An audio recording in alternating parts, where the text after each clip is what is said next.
مولا علی رضی اللہ عنہ کی خدمت میں ایک شخص آ کے کہنے لگا، یا علی، سوچ کیا ہے اور انسان اپنی سوچ پر قابو کس طرح سے پا سکتا ہے؟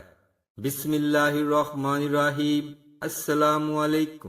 جیسے ہی یہ پوچھا گیا تو امام علی رضی اللہ عنہ نے فرمایا،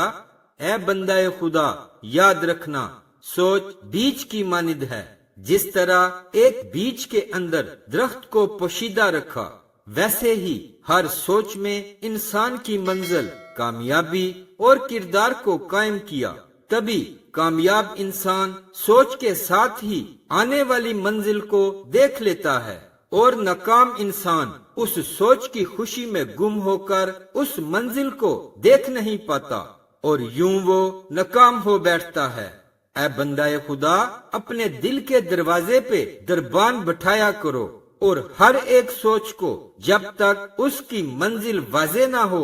اپنے دل میں داخل نہ کرو، کیونکہ میں نے اللہ کے رسول صلی اللہ علیہ وآلہ وسلم سے سنا، جس انسان کا اپنی سوچ پہ اختیار نہیں، وہ انسان کبھی اپنی منزل پہ اختیار نہیں پا سکتا۔ تو وہ کہنے لگا، یا علی، میرا اپنی سوچ پہ اختیار نہیں رہتا اور یوں میں اپنے کام اور منزل سے بھٹک جاتا ہوں۔ بات جب یہاں تک پہنچی تو امام علی رضی اللہ عنہ نے فرمایا، اے بندہ خدا، اگر تم اپنی سوچ پہ اختیار حاصل کرنا چاہتے ہو تو رات کو سونے سے پہلے سورہ فاتحہ کو 9 مرتبہ پڑھا کرو اور پھر اللہ سے دعا مانگا کرو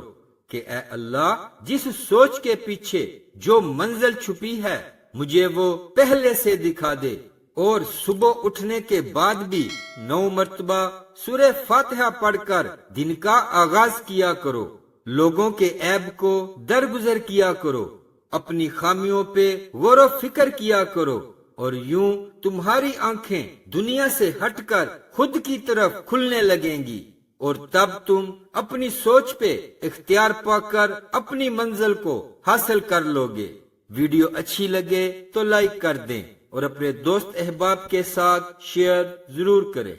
اسلامک ویڈیوز کے لیے سبسکرائب کریں اور ساتھ بیل کے بٹن کو بھی پریس کر دیں۔